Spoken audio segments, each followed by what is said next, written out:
Esse é o Cápsula e nós vamos falar agora sobre o acordo que o Trump chegou com Xi Jinping sobre o TikTok. Eu acho que é uma excelente notícia isso, tá? E eu vou aproveitar e vou falar aqui sobre uma coisa que está me preocupando bastante, tá? Eu tô vendo muita gente da direita dizendo que não, que temos que regular o Discord, porque as pessoas que planejaram o ataque ao Charlie Kirk usaram o Discord. Gente, vocês percebem que vocês estão usando o mesmo discurso da esquerda, né? Estão querendo censurar a liberdade de expressão. Tomem cuidado com isso. Não, o certo não é isso. Isso é coisa de socialista de direita, o cara que quer fazer a mesma coisa que a esquerda, só que do outro lado, né? Ah não, a esquerda reclamava que tinha que censurar as redes sociais por causa de ataques à esquerda. Então agora eu vou dizer que vou censurar as redes sociais por causa de ataque da direita. Percebam o erro que é isso. O correto é a liberdade de expressão. Sim, o que aconteceu com Charlie Kirk foi um absurdo, tem que ser combatido, tem que ser verificado, mas não com censura. Vamos entender esse caso aqui. Essa notícia foi sugerida por Vanderlei da Sauna Gay, Edson G e várias outras pessoas. Obrigado aí ao pessoal que sugeriu notícias lá no nosso site, no visãolibertaria.com. E obrigado a você que está assistindo o nosso vídeo. Se você gosta do nosso conteúdo, por favor, deixe o seu like, se inscreva aqui no canal, né? Pois bem, o Trump anunciou uma reunião com Xi Jinping, falou sobre avanços na negociação do TikTok e depois chegou a dizer que fecharam o acordo, que já está definido como é que será o acordo do TikTok aqui, ó. Acordo do TikTok dará aos americanos 6 das 7 cadeiras do conselho do TikTok e o algoritmo ficará controlado pelos americanos, né? A empresa continua sendo uma empresa chinesa, mas o conselho de administração dela vai ser americano, principalmente pelo Ellison, o pessoal da Oracle. Né? Então aqui, ó, o acordo prevê que a ByteDance detenha menos de 20% com novos investidores, incluindo a Oracle, o Andreessen Horowitz e uma firma de private equity, Silver Lake Management LLC, que é uma outra empresa de investimento. Lembra, qual que é o problema do TikTok, né? O pessoal acusa a China de manipular o algoritmo para fazer a cabeça de americanos, né? Que está usando para fazer propaganda da China e coisa e tal. E eu não vejo problema nenhum nisso. Propaganda todo mundo faz. Os Estados Unidos faz propaganda também nas redes sociais, não tem diferença nenhuma. A questão toda é que você não pode ver propaganda como igual a controlar a pessoa, não é controle, né? Um exemplo que o pessoal coloca, né? Ah, mas e se a China, se os Estados Unidos for fazer uma guerra com a China pode usar o TikTok para insuflar a população brasileira, a população americana contra os Estados Unidos? Meu amigo, aí, se acontecer uma guerra dos Estados Unidos com a China, aí você desliga o TikTok nos Estados Unidos. Pô, pronto, resolvido o problema, né? É lógico que a gente está falando de uma situação aqui em que estamos em paz com a China, não há uma briga direta com a China nesse momento. E as pessoas são capazes de diferenciar propaganda de... ninguém fica certo por propaganda. Você pode ter uma tendência maior, é verdade, mas isso não quer dizer que você vá necessariamente para lá. É aquele dilema que eu falo sempre para vocês. Se as pessoas não têm livre-arbítrio, se elas não decidem o que elas fazem, então, meu amigo, a humanidade já é um caso perdido, isso se esquece, não tem solução para a humanidade. É por isso que eu acredito no contrário, eu acredito que o ser humano ele tem livre-arbítrio. Ele pode ser influenciado, é lógico que pode ser influenciado, é por isso que existe propaganda. A gente é influenciado o tempo todo, mas no final das contas, quem toma a decisão é a gente. Então não tem essa história, né? Tem que ter o livre-arbítrio, tem que ter a capacidade pessoal, individual, de tomar as melhores decisões para si. Não ninguém é diretamente controlado, seja lá por o que for, pela esquerda, pela direita, pelo TikTok, pela China, pelos Estados Unidos. Enfim, então aqui, a Oracle atuará como provedora de segurança do TikTok e monitorará o aplicativo para garantir a segurança, para evitar roubo de dados, esse tipo de coisa, trabalhando com o governo dos Estados Unidos, e os dados americanos serão armazenados nos Estados Unidos sem acesso da China através da Oracle, o que é excelente. A Oracle é uma empresa de banco de dados muito conhecida lá nos Estados Unidos, muito usada aqui no Brasil também, praticamente tudo aqui no Brasil usa a Oracle como base de dados, né? É uma história de sucesso impressionante do Larry Ellison, né, que começou com esse negócio de banco de dados relacional lá atrás e fez um sucesso danado e conquistou o mundo inteiro com essa empresa dele. Hoje em dia ele é multimilionário, uma das pessoas mais ricas do mundo, e fala muito pouco, né? Eu acho que a frase que mais me marcou do Larry Ellison é quando ele disse que, não, gente, o dinheiro não traz a felicidade. Depois do quinto bilhão de dólares faz muito pouca diferença, né? Eu tento concordar com isso, eu não concordo também, depois do quinto bilhão de dólares deve fazer muito pouca diferença mesmo. O problema é para nós, que não chegamos nem no quinto bilhão de dólares ainda, né?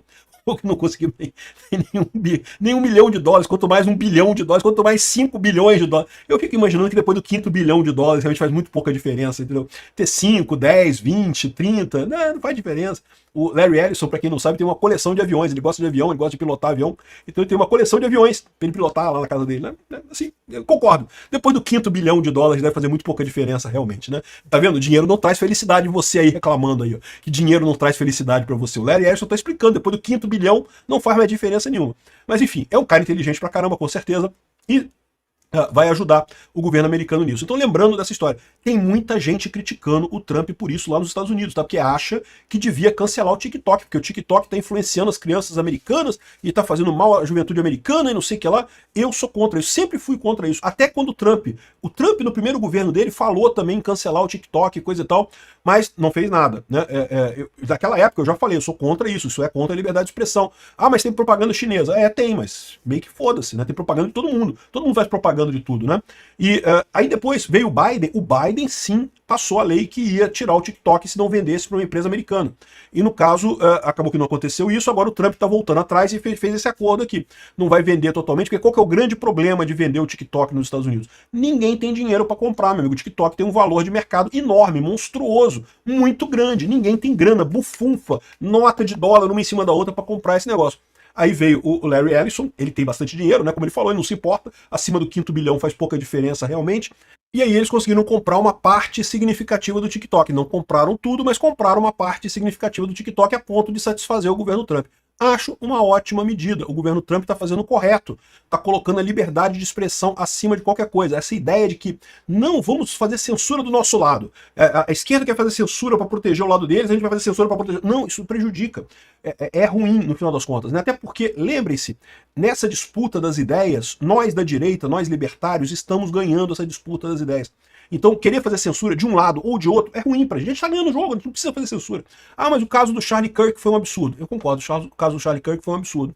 Mas isso pode piorar, porque, veja, o governo americano, nesse momento, está com o Trump.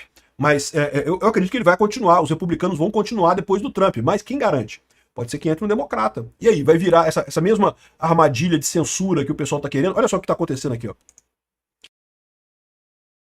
O chefe de um comitê na Câmara dos Deputados chamou o CEO do Discord, da Steam, do Twitch, do Reddit, para falar na Câmara sobre radicalização de usuários em fóruns online. Repara como é que não é a mesma narrativa que a esquerda fala para calar o pessoal da direita. Não porque as redes sociais, os algoritmos estão radicalizando as pessoas para a direita. Aí aqui é o pessoal criticando a questão do assassinato do Charlie Kirk, porque o assassino tinha ligação, estava num fórum do Discord, coisa e tal, e foi radicalizado nesse fórum do Discord, então a culpa é do Discord. Olha o risco que é isso. Parem com esse tipo de coisa. Não, isso aqui é ruim. Isso não vai trazer nada de bom pra gente. Isso aqui é censura do mesmo jeito. Ah, mas a gente vai criar agora para censurar a esquerda. Então tá bom que a gente vai ser... Não, não vai. Isso vai acabar sendo usado contra a gente. Toda a arma que você dá ao governo acaba sendo usada contra você inevitavelmente mais dia menos dia. A ideia, o que o Trump tá fazendo é o correto. Você ficar atrás, você não censurar. Deixa a sociedade, a própria sociedade civil definir as coisas, né?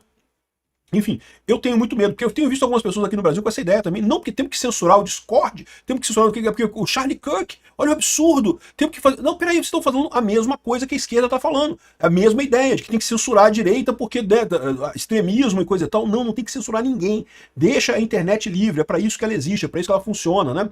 E agora, outra coisa que tem nessa informação aqui é o Fernão Lara Mesquita traz aqui no blog dele uma revolução da mídia que pode mudar a cara dos Estados Unidos. O que está falando aqui?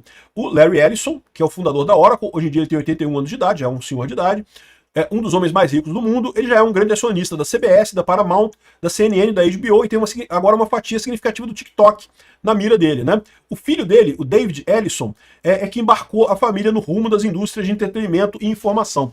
Então não é o Larry Ellison propriamente, é o filho do Larry Ellison que está fazendo isso. Foi ele que comprou com uma pequena fortuna a Paramount Skydance, a última, que hoje é a última empresa, né, fundada por eles, né? Semanas após o fechamento do negócio, em agosto, ficou claro que os Ellison, ao contrário do Jeff Bezos, o Jeff Bezos é o da Amazon, que comprou o Washington Post e o Mark Benioff, que comprou a Time, eles não estavam só para o esporte, estão levantando dinheiro para mais um monte de coisa, eles querem fazer um mega império de informação. De novo, se é isso, eu acho que o cara tá errando, porque mídia tradicional, cara, não é mais importante hoje. O Elon Musk fez muito melhor comprando X do que essas compras todas que eles fizeram aqui de jornais e coisa e tal. Agora, uma coisa importante é que os Ellison são republicanos, tá? Eles são, o foco dele, eles apoiaram o Trump e são republicanos. Mas, de novo, eu temo isso. Isso não é bom, nem para um lado nem para o outro, né? A liberdade de expressão tem que ser absoluta para todo mundo. Não é só para a direita ou só para a esquerda. Hoje em dia a gente tem um monopólio da mídia tradicional socialista pela esquerda. Eles usam isso para bater na direita. Isso é ruim pra caralho. Isso é muito ruim. Mas igualmente ruim seria a direita ter um monopólio sobre a mídia de informação, a informação tradicional, né? Os jornais tradicionais. Nem uma coisa nem outra é bom. O bom é você ter liberdade de expressão, todo mundo falar. O Ericsson também querem comprar, querem mover a CBS News para a direita. A CBS hoje em dia é extremamente esquerdista. E estão negociando também a aquisição do The Free Press, que é uma publicação fundada pela Barry Weiss, que é ex-editorialista do New York Times e que foi cancelada por ser muito de direita, né? Enfim, ou seja, parece um projeto muito bacana, mas, de novo, eu tenho medo dessas coisas, cara. Eu não quero que a mídia vá para o lado da direita. Eu não quero censura do lado da esquerda, censurar a esquerda. Não, liberdade de expressão para todo mundo. Isso é o ideal, né? Até, aliás, e uma outra coisa também. Outro dia eu fiz um vídeo falando sobre essa reportagem aqui da Folha de São Paulo. Diferentemente do que diz Trump, extremismo de direita lidera casos de violência política nos Estados Unidos. E eu fiz o vídeo, eu mostrei os dados e coisa e tal, falando que é isso aqui, aquela lorota. Isso aqui fala caso de pessoas que foram presas. Isso aqui é o número de pessoas que foram presas por protestos políticos considerados violentos. Tem pessoas que foram presas porque estavam protestando em frente de clínicas de aborto, teve pessoas que foram presas porque mandaram cartas para associações, ou seja, ok, é ruim, eram cartas com ameaças e coisa e tal, era coisa ruim. Mas, no final das contas, não é uma agressão, não é uma morte, né? Não é dar tiro numa pessoa, né? Eram outros... Agora, isso tudo aqui, ó, esse gráfico aqui foi tirado desse projeto aqui, ó, The Persecution Project, que mostra justamente as pessoas que foram condenadas por atos de violência política, né? E aí tem realmente um monte de gente da direita, que um monte de gente da direita confirmado. E aí eu me toquei de uma coisa que eu esqueci de falar naquele vídeo que eu vou falar aqui agora. Isso daqui prova, na verdade, um outro ponto, que a pessoa da direita é muito mais perseguida do que da esquerda. Os terroristas da esquerda, e isso é uma verdade, eles conseguem atirar, matar o Charlie Kirk e coisa e tal, e se não tivesse uma reação muito grande, se o Trump não fosse presidente dos Estados Unidos, talvez o cara saísse livre disso aí. O pessoal da esquerda tem uma vida muito mais fácil. É só você ver o caso da Antifa, que o Trump agora decretou como uma organização terrorista. É muito comum esse pessoal da Antifa fazer as maiores barbaridades e saírem livre. Esse caso aqui do Andy Ngo mostra muito isso, né? O Andy Ngo é um cara de direita, um jornalista de direita que justamente documenta Antifa, né? E ele conta que o caso em que ele foi descoberto fazendo uma reportagem no meio da Antifa e o pessoal perseguiu ele, bateu nele, ele estava todo sujo de sangue. Tem vídeo, tá? Tem tudo aqui, o pessoal vendo aqui, ó, o pessoal batendo nele, coisa e tal, tudo guardado em vídeo. Ele se refugiou num hotel e coisa e tal. E adivinha quantas pessoas da Antifa foram perseguidas e punidas pelo promotor lá? Zero, bolota, nenhuma. É por isso que tem esses números maiores para a direita aqui. Não é que a direita faça mais coisas do que a esquerda, é que a esquerda é protegida pelos promotores lá dos Estados Unidos, né? E a gente está falando aqui de casos que não é morte. Isso aqui não são casos de violência com morte, são casos de perseguição de diversos tipos de coisas que aconteceram. Dá uma olhada nesse vídeo meu aqui, eu vou deixar o link desse vídeo meu na descrição desse vídeo para você entender esse gráfico que eu expliquei direitinho lá no meu outro vídeo, mas esse aspecto eu não falei no meu outro vídeo e me toquei nisso agora. Isso aqui, na verdade, é um argumento a favor da direita e contra a esquerda. Mostra como o pessoal da direita é mais perseguido do que o pessoal da esquerda. E a gente não quer isso, a gente quer igualdade, a gente quer liberdade de falar. Não queremos ninguém perseguir, não queremos perseguir a esquerda igualmente. A gente quer a liberdade para todo mundo. De coisas não violentas, evidentemente. As coisas violentas têm que ser punidas porque ferem o PNA.